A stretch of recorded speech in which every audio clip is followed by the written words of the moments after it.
الحمد لله رب العالمين والصلاة والسلام على نبينا محمد وعلى آله وصحبه أجمعين أما بعد.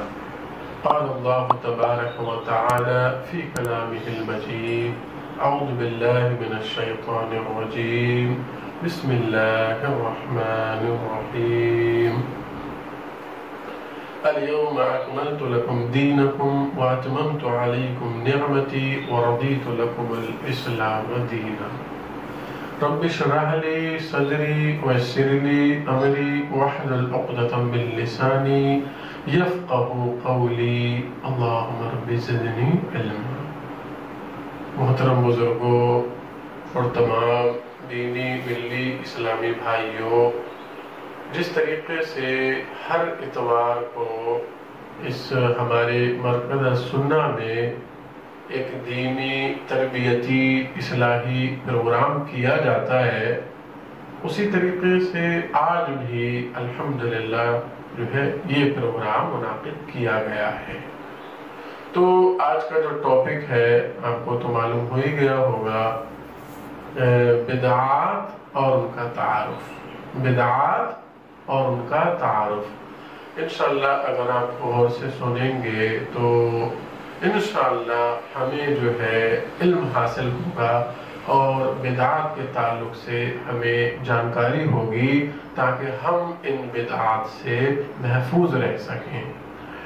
اب چونکہ ہوتا کیا ہے، چونکہ یہ رجب چل رہا ہے، رجب کے اندر بھی بہت سارے مسلمان بھائیوں نے بدعات ایجاد کی ہیں. علیہ السلام ورحمۃ اللہ.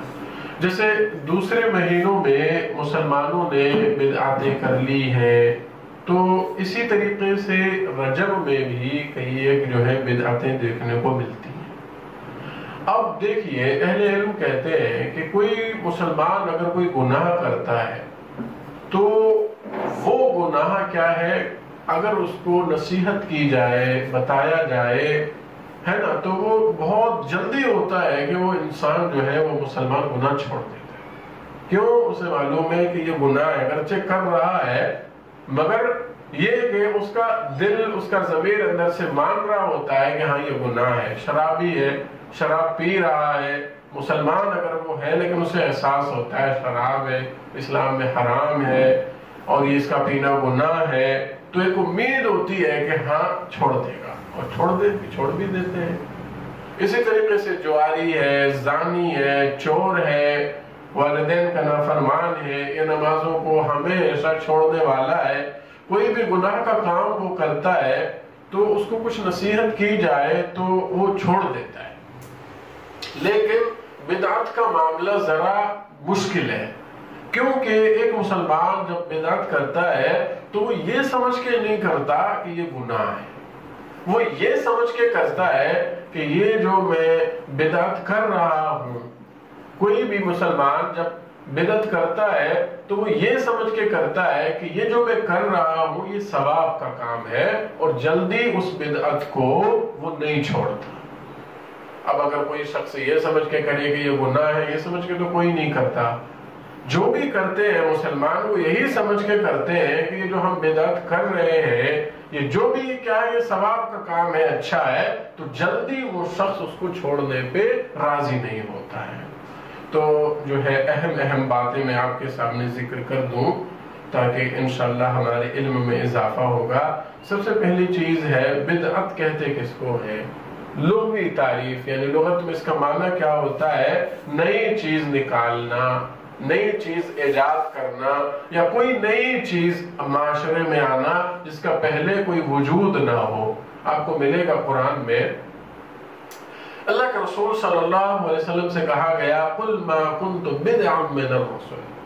اے نبی صلی اللہ علیہ وسلم آپ کہہ دیں ان لوگوں سے میں کوئی نیا رسول نہیں ہوں.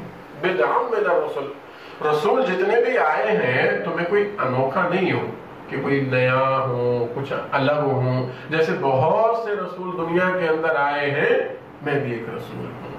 تو نیا انوکھا۔ اس کی اصطلاحی تعریف ہوتی ہے شریعت میں کوئی چیز ثواب کی نیت سے کرنا جس کی قرآن اور حدیث میں کوئی دلیل نہ ہو۔ یہ سمجھ لیں تو انشاءاللہ بات بالکل واضح ہو جائے گی۔ شریعت میں کوئی نئی چیز کیا ہے؟ ثواب کی نیت سے کرنا، یا تو ایجاد کرنا یا عمل میں لے آنا۔ شریعت میں کوئی چیز ایجاد کر لینا ثواب کی نیت سے جبکہ قرآن اور حدیث میں اس کی کوئی دلیل نہ ہو، یہ ہوتی ہے بدعت۔ کتنے لوگ ہیں بھائی 2 عیدیں تھی تو تیسری عید ہو گئی نا، تیسری عید ہوئی ہے نا، لوگوں نے کیا کیا نام دیا ہے اس کو، لیکن لوگ کر رہے ہیں اور ایک بڑا طبقہ مسلمانوں کا کرتا ہے، بہت زیادہ پیسے بھی خرچ ہو رہے ہوتے ہیں، اور ہاں میلاد النبی جسے کہتے ہیں، تو اور یہ سمجھتے ہیں عوام ہے جو، چونکہ ان کے دماغوں میں یہ بھر دیا گیا ہے کہ یہ عیدوں کی عید ہے، عیدوں کی عید سب سے بڑی عید، اور سمجھتے ہیں اللہ کے رسول کی پیدائش ہوئی، اس سے بڑا دن اور کیا ہو سکتا ہے۔ اب وہ تو جاہل عوام ہے، وہ کیا جانے کہ بھائی آپ کے مولویوں کو تو کس نے اجازت دی ہے کہ نہیں اپنی طرف سے کوئی چیز ایجاد کر لے، وہ تو بس بیچارہ ثواب کی نیت سے کر رہا ہے، اور وہ کہہ دے مولوی کہ بھائی خوب پیسہ خرچ کرو، یہ کرو، یہ دینے کرو، وہ نیاز کرو، وہ بندہ کرتا ہے، کیوں؟ وہ سمجھتا ہے تو ثواب کا کام ہے۔ تو 2 عیدوں سے 3 عید ہو گئی، اب تو اور بھی عیدیں ہو گئی ہیں، ابھی کچھ دن گزرے ہیں تو ایک آئی ہے عید میلاد علی ڈے، ابھی تھوڑے دن گزرے عید غوثیہ بھی آئی ہے، پھر تھوڑے دن ابھی قریب میں ہی گزرے ہیں عید خواجہ معین الدین چشتی ہے۔ تو دھیرے دھیرے یہ معاملہ بڑھتا جا رہا ہے، جب بدعت شروع ہو جاتی ہے نا پھر رکتی نہیں ہے، اور ہر سال اس کی شکل بدلتی رہتی ہے۔ آپ دیکھیں دوسرے علاقوں میں چلے جائیں جہاں مسلمان عید میلاد کا جو جشن مناتے ہیں، جیسے جیسے دن گزر رہے ہیں ویسے ویسے اس میں خرابی پیدا ہوتی جا رہی ہے۔ کبھی میوزک ہوتا ہے، ویڈیو تو آتے ہیں نا، آج کل تو جو ہے نیٹ کا زمانہ ہے، ہر شخص کے ہاتھ میں موبائل ہے، ایسے ناچتے ہیں، میوزک ہوتا ہے خوب جم کے، لگتا ہی نہیں ہے یہ کوئی مسلمان ہے یہ لوگ، اور کر کیسے رہے ہیں؟ دین کے نام پہ، اللہ کے رسول کے نام پہ وہ کام کر رہے ہیں۔ تو اصطلاح میں تعریف جو میں نے بتائی کہ یہ کہ کوئی شخص کوئی بھی کام ایجاد کرے ثواب کی نیت سے جبکہ قرآن اور حدیث میں اس کی کوئی دلیل نہ ہو۔ اب تھوڑی دیر کے لیے قرآن مقدس کی آیت دیکھ لیں تاکہ ہمیں صاف سمجھ میں آ جائے کہ ہم اپنی طرف سے کوئی تیوہار یا کوئی عبادت یا کوئی ذکر یا کوئی بھی چیز ایجاد کر سکتے ہیں کہ نہیں کر سکتے، یہ دیکھ لیں۔ آپ پڑھتے ہیں قرآن میں اللہ تبارک و تعالیٰ کا فرمان ہے اليوم اکملت لکم دینکم واتممت علیکم نعمتی ورضیت لکم الاسلام دینا۔ کئی بار سنا ہوگا آپ نے، اس کا کیا مطلب ہے؟ اور یہ جو آیت کریمہ ہے آخر میں نازل ہوئی ہے حجۃ الوداع کے موقع پہ، اس کے بعد بھی کچھ 1-2 آیتیں آئی ہیں، مگر یہ جو مسائل سارے ہو چکے ہیں۔ تو یہ آیت کریمہ جب نازل ہوئی آخری وقت ہے، اور کب ہوتی ہے؟ اللہ کا رسول بڑا خطبہ دیتے ہیں حجۃ الوداع کے نام سے جو ہے معروف و مشہور ہے، اور اللہ کا رسول کا سب سے لمبا خطبہ ہے وہی، بڑی نصیحتیں اللہ کا رسول نے اس میں کی ہیں۔ تو ساری چیز کہنے کے بعد اللہ کا رسول صحابہ سے پوچھتے ہیں کہ میں نے جو اللہ نے مجھ کو جو ذمہ داری سونپی تھی میں نے آپ تک پہنچا دی نا؟ صحابہ سارے کے سارا مجمع موجود ہے، لاکھوں صحابہ ہیں، اللہ کے رسول سے کہتے ہیں ہاں اللہ کے رسول آپ کو جو ذمہ داری دی تھی آپ نے پہنچا دی۔ اب اللہ کے رسول آسمان کی طرف انگلی اٹھا کے کہتے ہیں اور نگاہ کرتے ہوئے کہتے ہیں اللہم اشہد اللہم اشہد اللہم اشہد، اللہ تو گواہ ہو جا، اللہ تو گواہ ہو جا، اللہ تو گواہ ہو جا، میں نے اپنی ذمہ داری پوری کر دی۔ اور پھر یہ آیت کریمہ نازل ہوتی ہیں اليوم اکملت لکم دینکم واتممت علیکم نعمتی ورضیت لکم الاسلام دینا، آج میں نے تمہارے اوپر تمہارے اس دین کو مکمل کر دیا، اپنی اس نعمت کو مکمل کر دیا، اور اس دین سے میں راضی ہو گیا۔ اب بتائیے مکمل کرنے والی ذات اللہ تبارک و تعالیٰ کی ہے، کس نے مکمل کیا دین؟ اللہ تبارک و تعالیٰ نے مکمل بولتے ہیں نا، ایک گلاس ہو اور اس میں پورا فل پانی بھر دیا جائے، بالکل مکمل بھر دیا جائے، جس میں ایک بوند ڈالنے کی بھی گنجائش نہ ہو، تو کہتے ہیں نا یہ گلاس فل بھر چکا ہے، مکمل ہے، اب اس میں تھوڑا بھی نہیں ڈال سکتے۔ یہ دین مکمل ہے، اس میں کسی کو اتنی اجازت ہی نہیں ہے، کسی کو یہ حکم ہی نہیں ہے کہ کوئی بھی بندہ جو ہے اپنی طرف سے کوئی بھی عبادت ڈال دے، کوئی تیوہار ڈال دے، یا کوئی آیت اپنی طرف سے ایڈ کر دے۔ کسی کو بھی اللہ تبارک و تعالیٰ کی طرف سے اجازت نہیں ہے، دین مکمل ہے۔ اسی طریقے سے دیکھیے اللہ کے رسول صلی اللہ علیہ وسلم کی بڑی پیاری حدیث ہے، اور آپ جو ہے حیران ہو جائیں گے۔ آپ کیا فرماتے ہیں؟ ما ترکت شیئا یقربکم الی اللہ ویبعدکم عن النار الا امرتکم به وما ترکت شیئا یقربکم الی النار ویبعدکم عن اللہ الا ونہیتکم عنہ۔ کیا مطلب؟ اللہ کے رسول فرماتے ہیں میں نے کوئی چیز ایسی نہیں چھوڑی۔ بہت سے لوگ کہتے ہیں نا وہ فلاں امام بتائیں گے تو ہم مانیں گے، یہ چیز دین میں نہیں تھی تو فلاں نے پوری کی ہے۔ انہیں غور کرنا چاہیے حدیث پہ اللہ کے رسول کیا کہہ رہے ہیں۔ میں نے کوئی چیز نہیں چھوڑی جو تم کو اللہ کے قریب کرنے والی تھی، جہنم سے دور کرنے والی تھی، مگر یہ کہ میں نے تم کو وہ بتا دی۔ اور میں نے ایسی کوئی چیز نہیں چھوڑی جو تم کو جہنم کی طرف لے جانے والی تھی، اللہ سے دور کرنے والی تھی، مگر میں نے تم کو اس سے منع کر دیا۔ اللہ کا رسول خود فرما رہے ہیں حدیث میں نے ہر چیز بتا دی ہے۔ اور حدیث دیکھیں، ہر جمعہ کو آپ سنتے ہیں فَإِنَّ خَيْرَ الْحَدِيثِ كِتَابُ اللَّهِ وَخَيْرَ الْهَدِيِ هَدْيُ مُحَمَّدٍ صلی اللہ علیہ وسلم۔ کیا مطلب؟ سب سے بہتر بات اللہ کی بات ہے۔ وخیر الہدی ہدی محمد صلی اللہ علیہ وسلم، سب سے بہتر طریقہ اللہ کے رسول صلی اللہ علیہ وسلم کا طریقہ ہے۔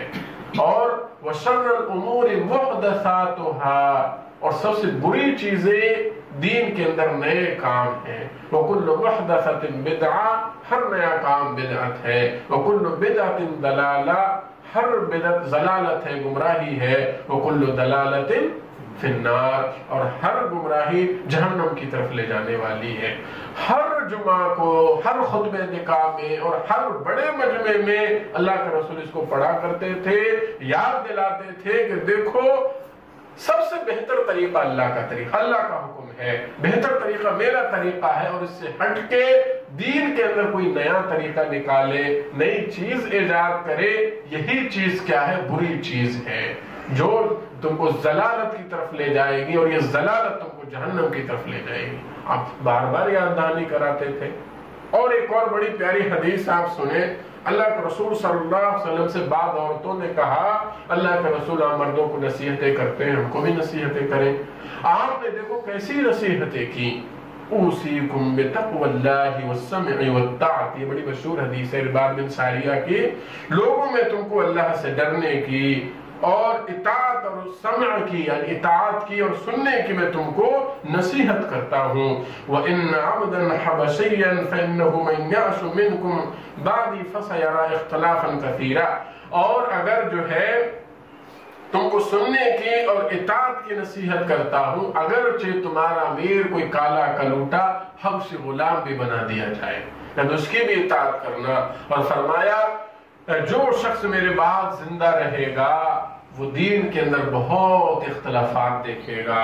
فَعَلَيْكُمْ بِسُنَّتِي، تو ایسے وقت میں کیا کرنا جب اختلافات ہو جائیں، میری سنت کو پکڑ لینا۔ وَسُنَّتِي خُلَفَاءِ الرَّاشِدِينَ، اور خلفاء راشدین کی، اور ہے خلفاء راشدین والمہدیین، جو ہدایت یافتہ خلفاء راشدین ہیں ان کی سنت کو بھی مضبوطی سے پکڑ لینا۔ یہ خلفاء راشدین کی سنت کیا ہے؟ بعض لوگ دھوکہ دیتے ہیں۔ خلفاء راشدین کی سنت دراصل اللہ کے رسول صلی اللہ علیہ وسلم ہی کی سنت ہے، ان کی الگ سے سنت نہیں ہوتی، اور ان کی سنت مشروط ہے اللہ کے رسول کی سنت سے۔ ان کا وہ حکم جنہوں نے کہا اللہ کے رسول کا حکم ہے مانا جائے گا، ان کا وہ حکم جو اللہ کے رسول کے حکم سے ٹکراتا ہے چھوڑ دیا جائے گا۔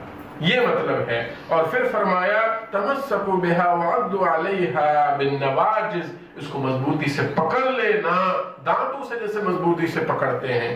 اور جو اصل بات ہے ایاکم محدثات الامور فإن كل محدثة بدعة وكل بدعة ضلالة، اور دین کے اندر نئے کاموں سے بچنا، اور ہر نیا کام بدعت ہے اور ہر بدعت ضلالت ہے، گمراہی ہے. یہ حدیث ہے، بڑی پیاری حدیث ہے، لمبی حدیث ہے گرچہ بڑے معنی ہیں اس کے اندر. اور آپ سنیں حضرت عائشہ صدیقہ رضی اللہ عنہ کی آپ نے بارہا وہ حدیث سنی ہوگی، من عمل عملا لیس علیہ امرنا فہو رد. ایک دوسری حدیث اسی کے معنی مفہوم کی، من احدث فی امرنا ھذا ما لیس منہ فہو رد، جس نے ہمارے اس دین کے اندر کوئی نئی چیز ایجاد کی، ہمارے اس دین میں فی امرنا، اس دین کے اندر کوئی چیز داخل کی، ایڈ کی، وہ کیا ہے؟ رد ہے، مردود ہے، اس کی کوئی حقیقت نہیں ہے. اچھا ایک اور چیز ہے میں یہاں واضح کر دوں، چونکہ بعض لوگ سوال کرتے ہیں کہ یہ جو آپ فین لگاتے ہیں، آپ اے سی لگاتے ہیں مسجد میں، ابھی دیکھو آپ مائک کا استعمال کر رہے ہیں، یہ بھی تو بدعت ہے نا. بات ایک اسادہ آدمی یہی سمجھے گا ہاں بھئی یہ بھی تو بدعت ہے. اب حدیث میں خود موجود ہے فی امرنا، ہمارے اس دین کے اندر کسی نے ایجاد کیا. دین کے اندر بدعت نہیں چلے گی. یہ کیا ہے؟ یہ دنیاوی ایجادات ہے. آپ اے سی لگاؤ نہ لگاؤ، آپ کے ثواب میں نہ تو کمی ہونے والی ہے نہ زیادتی ہونے والی ہے. آپ فین لگاؤ نہ لگاؤ، کوئی دین کا وہ حصہ نہیں ہے، یہ ایجادات ہے. اور کیا ہے؟ اللہ تبارک و تعالیٰ انسان کو نوازتا ہے. اللہ تبارک و تعالیٰ نے ہمیں عقل دی ہے، عقل کے ذریعے ہم نے یہ ساری چیزیں بنائی ہیں، تو گویا کہ ہم ان دنیاوی چیزوں سے فائدہ اٹھاتے ہیں. میں نے کتنے لوگوں کو کہتے ہوئے دیکھا ہے، وہ کہتے ہیں بھائی آپ بدعت بدعت چلاتے ہیں. اب پہلے زمانے میں کچی مسجدیں ہوتی تھیں، آج تو بڑی عالی شان مسجدیں بناتے ہیں، ٹائلس لگاتے ہیں، قالین بچھاتے ہیں، یہ بھی تو بدعت ہے نا. یہ کیا ہے؟ یہ دنیاوی چیز ہے، یہ دین نہیں ہے. دین کب ہو؟ آپ 4 رکعت کے بجائے 6 رکعت پڑھنا شروع کر دیں. مغرب میں آپ کتنی رکعت پڑھتے ہیں؟ فرض نماز 3 پڑھتے ہیں. کوئی بندہ کہے نہیں مولانا وہ کیا کرو، آج 4 رکعت پڑھ لو، سجدہ بھی بڑھ جائے گا، رکوع بھی بڑھ جائے گا، دعائیں بھی بڑھ جائیں گی، یہ چلے گا کیا؟ بالکل نہیں چلے گا. اس بندے کو کس نے اختیار دیا 4 رکعت کرنے کا؟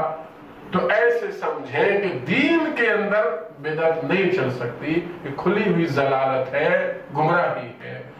اب انشاءاللہ یہ بات اور آ جائے، یہ پھیلتی کیسے؟ بدعت جو ہے لوگوں میں کیسے آ جاتی ہے؟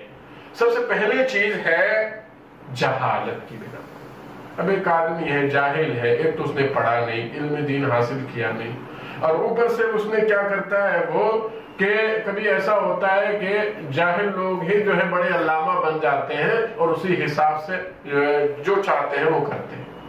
حدیث میں ہے، اللہ کے رسول فرماتے ہیں اللہ تبارک و تعالیٰ جو علم ہے، ایسا نہیں کہ علم کو ایک بار اٹھا لے گا.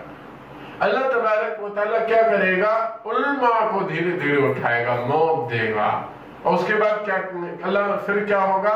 جب علماء نہیں رہیں گے تو پھر جاہل لوگ کیا کریں گے؟ وہ لوگوں کے علماء بن جائیں گے، خود گمراہ ہوں گے اور لوگوں کو گمراہ کریں گے.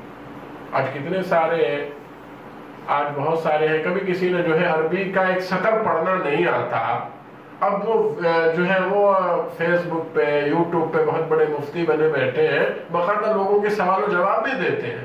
اور انہوں نے تو بدعت کی ایک فیکٹری کھول رکھی ہے. ہر تھوڑی دیر کے بعد جو ہے وہ کسی نہ کسی کا جو ہے میلاد منا رہے ہوتے ہیں. اب لوگ کیا کرتے ہیں؟ وہ بھی جھنڈیاں انہوں نے پکڑی ہوئی ہیں اور لوگ بھی ان کو دیکھ دیکھ کے جھنڈی پکڑ کے سمجھنا یہی دین ہے اور اس کے علاوہ کچھ نہیں ہے. یہ حال ہو چکا ہے. تو جہالت. دوسری چیز ہے خواہشات نفسانی کی پیروی کر، خواہشات اپنی بات ماننا، یا یوں کہ جو کچھ اس کے دل میں آ رہا ہے دین کے نام پہ وہی کچھ کریں گے. اللہ تبارک و تعالیٰ قرآن میں ارشاد فرماتا ہے وَمَنْ أَضَلُّ مِمَّنِ اتَّبَعَ هَوَاهُ بِغَيْرِ هُدًى مِّنَ اللَّهِ. اس شخص سے بڑھ کر گمراہ اور کون ہو سکتا ہے جو اپنی خواہشات کی پیروی کرے اللہ تبارک و تعالیٰ کی ہدایت کے بغیر. یہ کیا ہوتا ہے خواہشات نفسانی کی پیروی کرنا، اس کی بات ماننا؟ ہمارے دل میں جو ہوگا وہی کریں گے. ہمارے دل میں ہے عید میلاد کرنا ہے تو کریں گے. ہمارے دل میں ہے کہ ہم جو ہے فلاں فاتحہ خوانی یا فلاں دیکھ خوانی کرنا ہے تو ہم کریں گے اپنی طرف سے. تیسری چیز ہے، یہ بڑی اہم چیز ہے کہ مخصوص لوگوں کی رائے کو تعصب کے ساتھ اس پہ عمل کرنا، ان کی بات کو۔ ہمارے مولانا نے کہا ہے نا، وہ ہمارے امام صاحب کہہ کے گئے ہیں نا، بات ختم، خلاص، آپ ان سے زیادہ جانتے ہیں، وہ تو اتنے بڑے ہیں، وہ اتنے بڑے ہیں، ایسا لوگ کہتے ہیں۔ اور قرآن مقدس کیا کہتا ہے؟ وَإِذَا قِيلَ لَهُمُ اتَّبِعُوا مَا أَنزَلَ اللَّهُ قَالُوا بَلْ نَتَّبِعُ مَا أَلْفَيْنَا عَلَيْهِ آبَاءَنَا، اور جب ان سے کہا جاتا ہے اس چیز کی اتباع کرو جو اللہ نے نازل کی ہے، تو کہتے ہیں ہم تو اس چیز کی اتباع کریں گے جس پر ہم نے اپنے باپ داداؤں کو پایا ہے۔ وہ کہتے ہیں وہ ہمارے پوروج اتنے زمانے سے کرتے چلے آئے، ہمارے باپ دادا اتنے زمانے سے کرتے چلے آئے، وہ کیسے غلط ہو سکتے ہیں؟ اور دیکھو بڑی پیاری ہے، قرآن کی آیت ہے یہ۔ اللہ کا رسول جب یہ آیت کریمہ پڑھتے ہیں، اتخذوا احبارهم ورهبانهم اربابا من دون اللہ، ان لوگوں نے کیا کیا، یہود و نصارہ نے اپنے اپنے علماء کو، اپنے اپنے مولویوں کو اللہ کو چھوڑ کے رب بنا لیا۔ ایک صحابی جو اہل کتاب میں سے تھے، انہوں نے اسلام قبول کیا تھا، عدی بن حاتم کہنے لگے اللہ کے رسول انہوں نے تو رب تو نہیں بنایا، وہ تو ان کی عبادت نہیں کرتے تھے۔ اللہ کے رسول نے اب سمجھاتے ہوئے، تشریح کرتے ہوئے فرمایا کہ رب بنانے کا یہی مطلب نہیں ہے کہ ان کو پوچھتے تھے، ان کو سجدہ کرتے تھے، کیا یہ حقیقت نہیں ہے کہ جس چیز کو انہوں نے حرام کہا انہوں نے حرام مان لیا، جس چیز کو انہوں نے حلال کہا اس کو حلال مان لیا؟ آج ایسا ہوتا ہے نا، بھئی قرآن سامنے رکھ دو، حدیث سامنے رکھ دو۔ میں نے خود لوگوں سے بحث کی ہے، اور آپ نے خود دیکھا ہوگا ان سے جب بات کرو تو وہ یہی کہتے ہیں فلاں امام صاحب کا زمانہ اللہ کے رسول سے بڑا قریب تھا، فلاں ٹھیک ہے حدیث آپ لے آئے، حدیث ہمارے سامنے ٹھیک ہے، ہم مانتے ہیں حدیث کریکٹ ہے، ٹھیک ہے، مگر ان امام کے پاس بھی تو کوئی حدیث رہی ہوگی۔ یہ کہاں ہے حدیث ان کے پاس؟ ہے تو آپ دکھائے نا، بس ان کے پاس بھی کوئی حدیث رہی ہوگی، اسی لیے انہوں نے ایسی بات کہی ہے۔ خام خواہ کا جو ہے یہی ہوتا ہے کہ انہوں نے اپنے اپنے علماء کو، اپنے اپنے درویشوں کو، اپنے اپنے مولویوں کو رب بنا لیا۔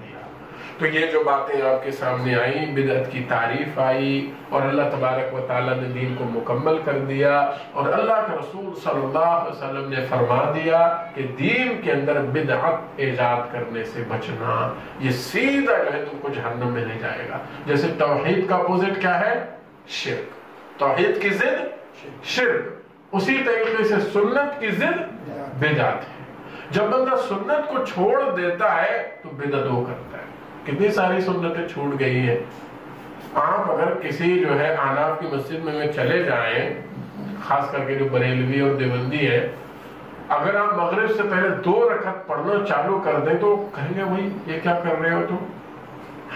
ہم تو ہمیشہ بعد میں پڑھتے آئے ہیں، آپ پہلے پڑھ رہے ہو۔ صلاۃ و سلام چلے گا پہلے، اور دیگر بدعتیں چلیں گی پہلے، مگر سنت تو نہیں چل سکتی۔ کیوں؟ سنت ختم ہوئی، سنت کی جگہ بدعت نے لے لی۔ تو ایسے ہی ہوتا ہے۔ تو جب کیا ہے سنت کا ضد، سنت کا اپوزٹ کیا ہے؟ بدعت ہے۔ اب دیکھیں کیا کیا بدعتیں ہیں ہمارے معاشرے میں، یہ اصل چیز ہے۔ پہلی چیز مختصراً طور پہ یہ کہہ لوں، تقلید شخصی، اس کے تعلق سے بات بھی آ چکی۔ کسی شخص کی، کسی بھی امام کی تقلید کرنا۔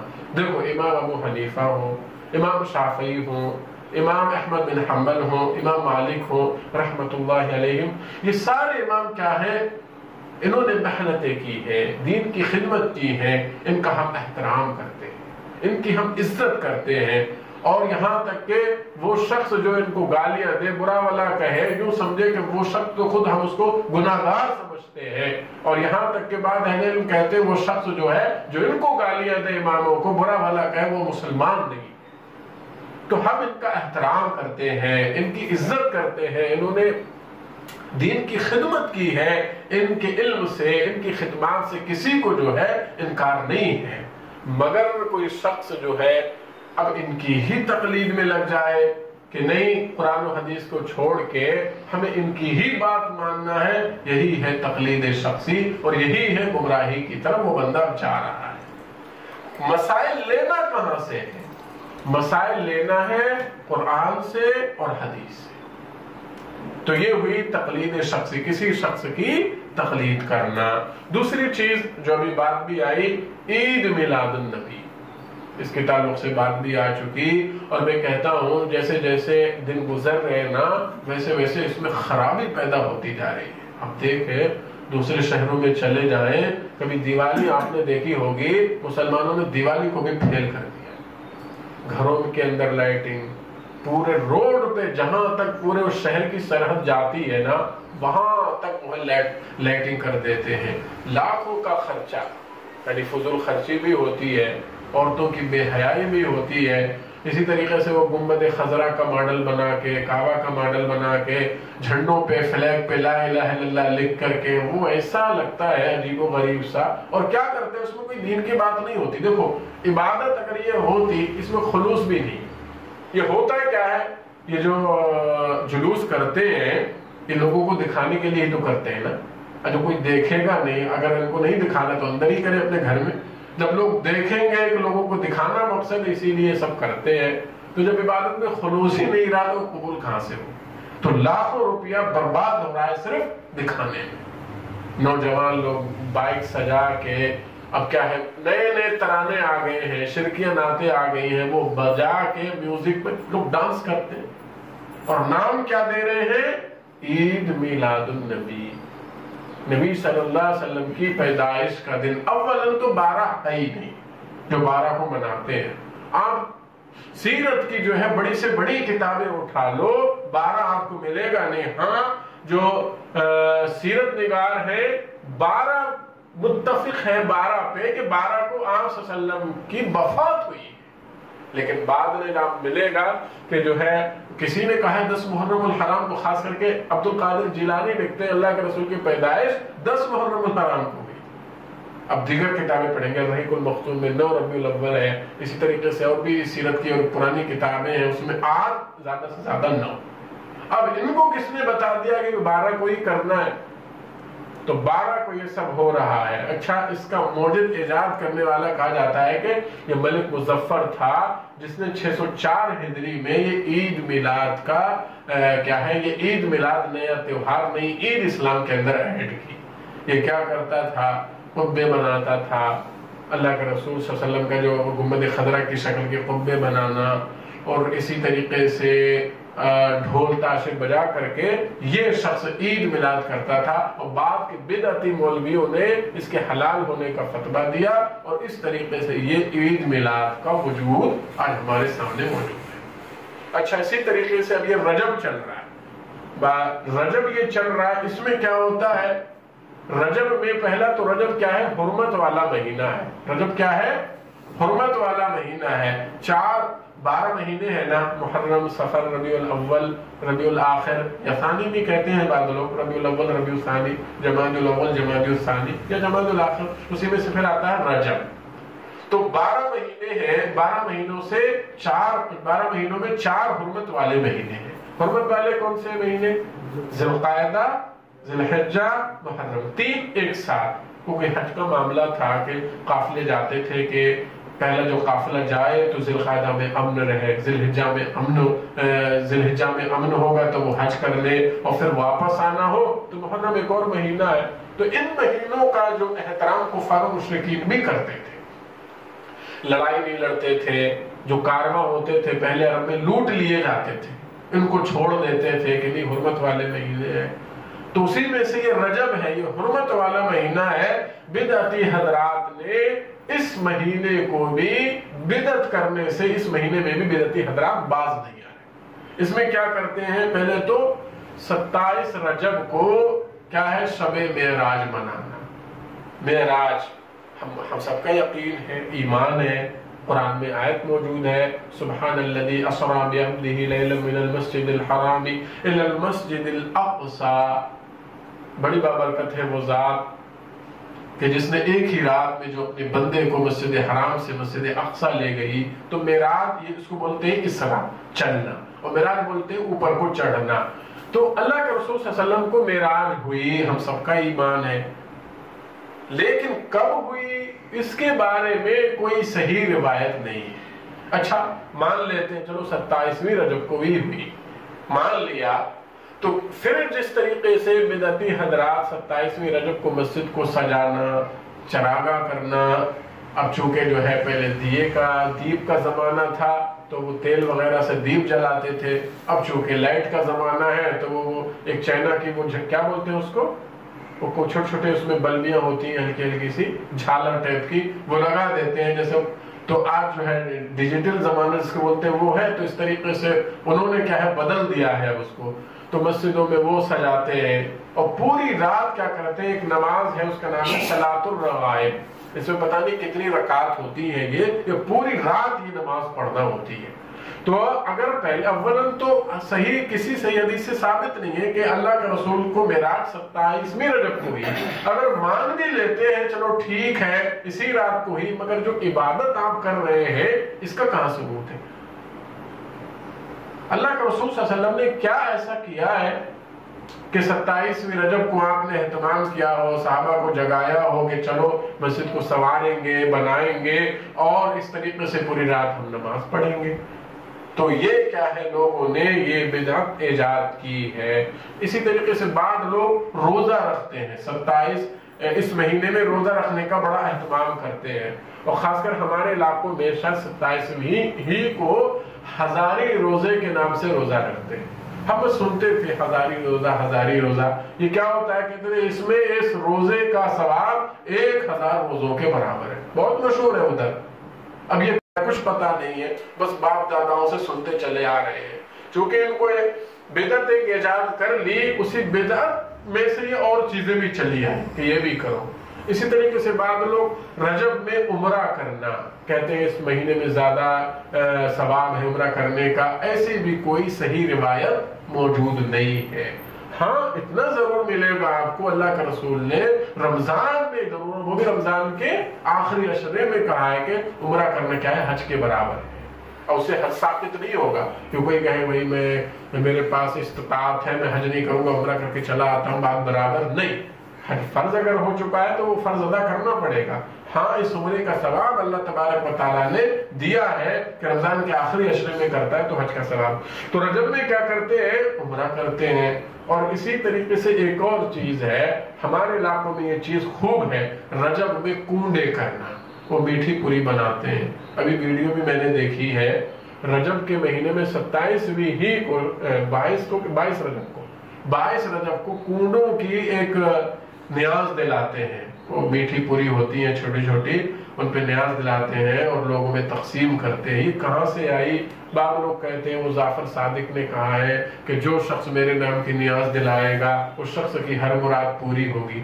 امام جعفر صادق رحمۃ اللہ علیہ، یہ تو موحدین کے امام ہے، وہ کیسے اتنی شرکیہ بات کہہ سکتے ہیں؟ یہ سب ایجاد ہے شیعوں کی اور بہت سارے بدعتی حضرات کی۔ تو رجب، اور ایک چیز اور ہے، یہ غالباً کہا ہے، بعض اہل علم کہتے ہیں 22 رجب کو امیر معاویہ رضی اللہ عنہ کی وفات ہوئی ہے، اور یہ جو رافض کیا کرتے ہیں، رافضی حضرات، خوشی میں کہ امیر معاویہ کا انتقال ہوا، یہ جو ہے میٹھی پوریاں بنا کے تقسیم کرتے ہیں۔ کون سی چیز تھی اور کہاں مسلمانوں میں آ گئی؟ اسی طریقے سے 11ویں، یہ 11ویں کیا ہے؟ 12ویں بولے تو 12 ربیع الاول، اب 12ویں کے بعد آتی ہے 11ویں، الٹا۔ یہ 11ویں یہی ہے عبد القادر جیلانی رحمت اللہ علیہ کی جو ہے، ان کی جو ہے ان کا عرس منانا اور ان کی نیاز فاتحہ دلاتے ہیں، لوگ دیگ وغیرہ پکاتے ہیں اور لوگوں میں تقسیم کرتے ہیں، اور یہاں تک کہ ہے کہ ان کے نام کا ایک بکرا پالتے ہیں، وہ پورے سال تک ان کے نام پہ چھوڑے رکھتے ہیں اور پھر جو ہے اسی دن ان کے نام پہ وہ ذبح کرتے ہیں۔ یہ کھلا ہوا شرک ہے۔ اور عبد القادر جیلانی رحمۃ اللہ علیہ تو بہت بڑے، یوں سمجھے کہ اللہ کے ولی گزرے ہیں، نیک شخص ہیں، ان کی کتاب بھی بنیاد الطالبین آپ پڑھیں۔ اب ان کے نام پہ کیا ہے، ایک موحد کے نام پہ جانور چھوڑتے ہیں۔ قرآن میں موجود ہے انما حرم علیکم المیتۃ والدم ولحم الخنزیر وما اہل بہ لغیر اللہ، ہر وہ جانور، ہر وہ کھانا جو غیر اللہ کے نام پہ ہو وہ حرام ہے، تو ان کے نام پہ جانور چھوڑ دیتے ہیں، اور اسی دن کیا ہے ذبح کر کے کہتے ہیں وہ ہم اللہ کے نام پہ ذبح کرتے ہیں۔ ٹھیک ہے، آپ نے اس کو ذبح کرتے وقت اللہ کا نام لیا، مگر خوشی حاصل کرنے کی کوشش کس کی کہ عبد القادر جیلانی ہم یہ ذبح کریں گے، عبد القادر جیلانی جو ہے خوش ہوں گے اور خوش ہو کے ہمارا کام بن جائے گا. تو یہ ہے 11ویں کی بدعت. اسی طریقے سے ایک اور ہے شب برات. شب برات تو معلوم ہوگی یہ 15ویں شعبان کو کی جاتی ہے. شب برات، شب بولتے ہیں رات، یہ فارسی کا لفظ ہے، عربی میں تو لیل بولتے ہیں. اب چونکہ ہے ہی نہیں تو ان کو عربی بھی نہیں ہے اس چیز کی. شب برات، برات بولتے بری ہونا، یعنی جیسے آپ نے دیکھا ہوگا خاص کر کے عدالت میں کہتے ہیں ان کو گناہوں سے بری کر دیا، یعنی ان کو گناہ سے یہ پاک ہو گئے. اسی طریقے سے شب برات یعنی ایسی رات جو گناہوں سے پاک کر دیتی ہے. تو اس تعلق سے جو بھی احادیث ہے نا، اکثر و بیشتر کیا ہے، ساری کی ساری احادیث جو ہے ضعیف اور موضوع، یہاں تک کہ من گھڑت روایات ہیں. اور ایک روایت ہے بھی حضرت عائشہ صدیقہ والی، وہ اس میں 15ویں شعبان کا ذکر نہیں ہے. وہ جو لوگ خاص کر کے پیش کرتے ہیں اللہ کے رسول رات میں قبرستان میں نکلے تو وہاں جو ہے بقیع غرقد کے جو مدفون تھے ان کے لیے اللہ کے رسول نے وہاں دعا کی، اور پھر حضرت عائشہ نے دیکھ لیا رضی اللہ عنہ، آپ پیچھے پیچھے گئی تو اللہ کے رسول صلی اللہ علیہ وسلم جب واپس آنے لگے تو حضرت عائشہ صدیقہ رضی اللہ عنہ دوڑتے ہوئی آئی اور بستر پہ لیٹ گئیں. سانس پھولا ہوا تھا. اللہ کے رسول سمجھ کے یہ شاید آئی ہے کہیں سے، کہا کہ عائشہ کیا بات ہے، تمہاری سانس پھولی ہوئی ہے؟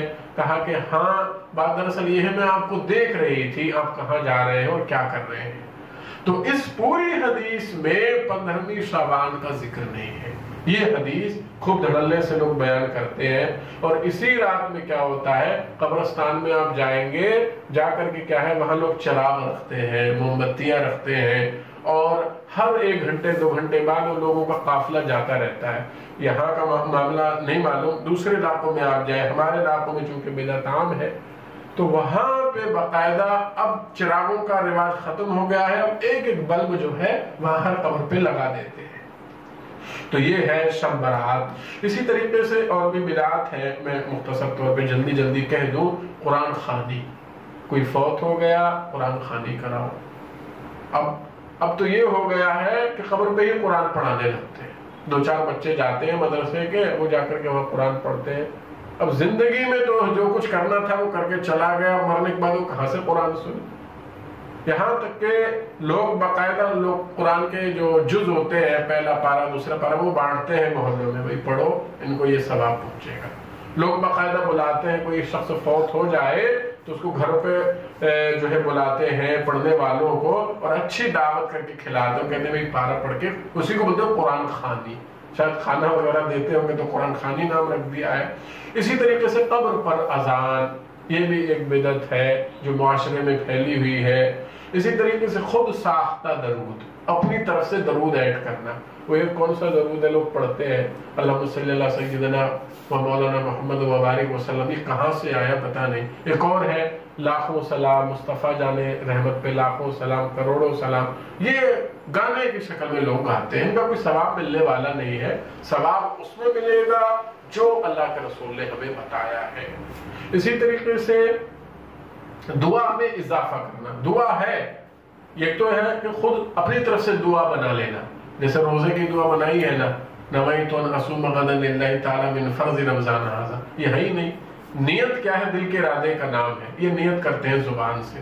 اور کیا ہے دعا میں اضافہ کیا کرتے ہیں؟ ایک مجھے یاد ہے جہاں اضافہ کیا ہے، جیسے اذان کے بعد کی جو دعا ہے اس میں کئی ایک باتیں اضافہ کی ہوئی ہے، ایسے بدرجۃ الرفیع آتا، اس طریقے سے 2-4 لفظ بڑھائے ہیں وہاں. تو یہ بھی جو ثابت نہیں ہے. اسی طریقے سے بعض لوگ کیا کرتے ہیں، انگوٹھے چومنا، اللہ کے رسول کا نام آیا ویسے چومتے ہیں. پتہ نہیں وہاں یہاں کیا لکھا ہوا تھوڑی ہے، لوگ اسے چوم رہے ہیں. ہمیں حکم کیا ہے؟ حدیث موجود ہے، آپ بار بار سنتے ہوں گے، اللہ کے رسول صلی اللہ علیہ وسلم فرماتے ہیں وہ شخص ہلاک ہے، آپ ویل ہے اس شخص کے لیے جو اپنے والدین کو بڑھاپے میں پائے اور جنت کا مستحق نہ ہو جائے.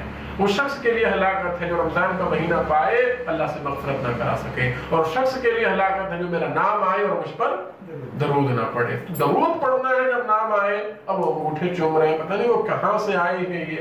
اسی طریقے سے آخری بات، یہ ساری میں نے مختصر طور پہ ذکر کی ہے آپ کے سامنے، لیکن اصل جو زیادہ میرا زور یہی تھا چونکہ رجب چل رہا تھا، اس مہینے میں کئی ایک بدعات ہیں، ہمیں ان سے ہوشیار ہونا ہے.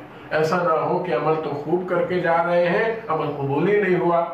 آپ پڑھتے ہیں نا آمنۃ الناصبہ، عمل کر کے یہ لوگ تھکے ہوئے ہوں گے، ان کا کوئی فائدہ ہی نہیں ہے۔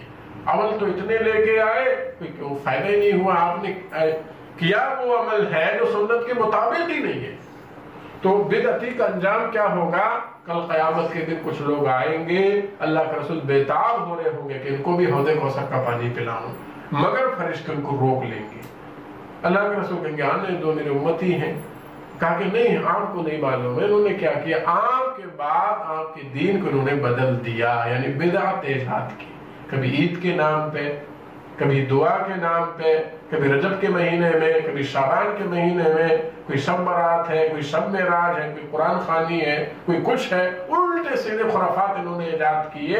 اللہ کے رسول سخت ناراض ہوں گے، اور ہے حدیث میں بار بار وہ لفظ سنتے ہیں، سوقن سوقن لمن غیر بعدی، دوری ہو جائے تمہارے لیے، یعنی پھٹکار ہے تم پر، تم نے میرے بعد میرے دین کو بدل دیا۔ اور بھی باتیں ہیں، دیکھو صحابہ کرام کیا کہتے ہیں، حضرت ابو بکر صدیق رضی اللہ عنہ کا قول ہے، لوگوں میں اتباع کرنے والا ہوں۔ اور اسی طریقے سے حضرت عمر کہتے ہیں، لوگوں اہل رائے سے بچو، یعنی جو اپنے خیال سے باتیں کہتے ہیں ان سے بچو۔ اور اسی طریقے سے ابن مسعود رضی اللہ عنہ کہتے ہیں، لوگوں اتباع کرو، بدعت کا کام نہ کرو۔ عمر بن عبدالعزیز رحمۃ اللہ علیہ یہ بنو امیہ کے خلیفہ ہیں، ان کے بارے میں آپ ان کی زندگی کے بارے میں جانتے ہوں گے۔ انہوں نے لکھا تھا اپنے لوگوں کو کہ تقوی اختیار کرو، میانہ روی اختیار کرو، اتباع کرو، اور جو بھی کچھ بدعات ہیں انہیں چھوڑ دو۔ اور محدثین کا یہ طریقہ تھا کہ کوئی بھی کتنا بھی بڑا عالم ہوتا، اگر اسے حدیث لینے جاتے اور سن لیتے یہ شخص بدعت کرتا ہے، حدیث نہیں لیتے، چھوڑ دیتے۔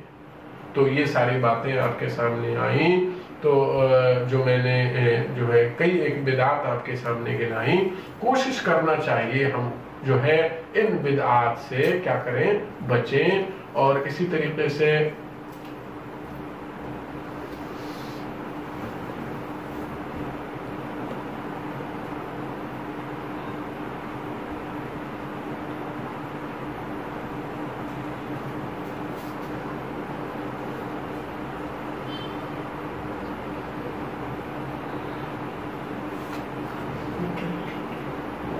تو اس نے یہ جو بدعتیں جو تھی میں نے ذکر کی آپ کے سامنے سے، اور کوئی شخص بہت سارے یہ کہہ سکتے ہیں کہ بھئی یہ ہمارے معاشرے میں یہ بدعتیں نہیں ہیں، تو دوسرے علاقوں میں یہ بدعت پائی جاتی ہیں، اور جس علاقے میں جو بدعت ہے لوگ دیکھیں تو اس پر لوگوں کو تنبیہ کریں کہ یہ بدعت ہے، اس کا ٹھکانہ جو ہے اچھا نہیں ہے۔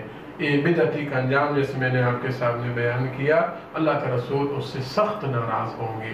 تو یہ انہی سبھی باتوں پہ میں اپنی جو ہے تقریر کو ختم کرتا ہوں۔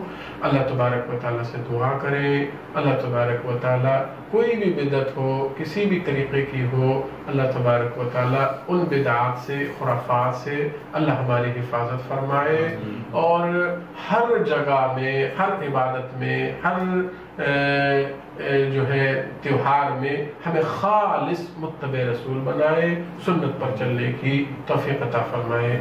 آمین، تقبل یا رب العالمین، وآخر دعوانا الحمدللہ رب العالمین۔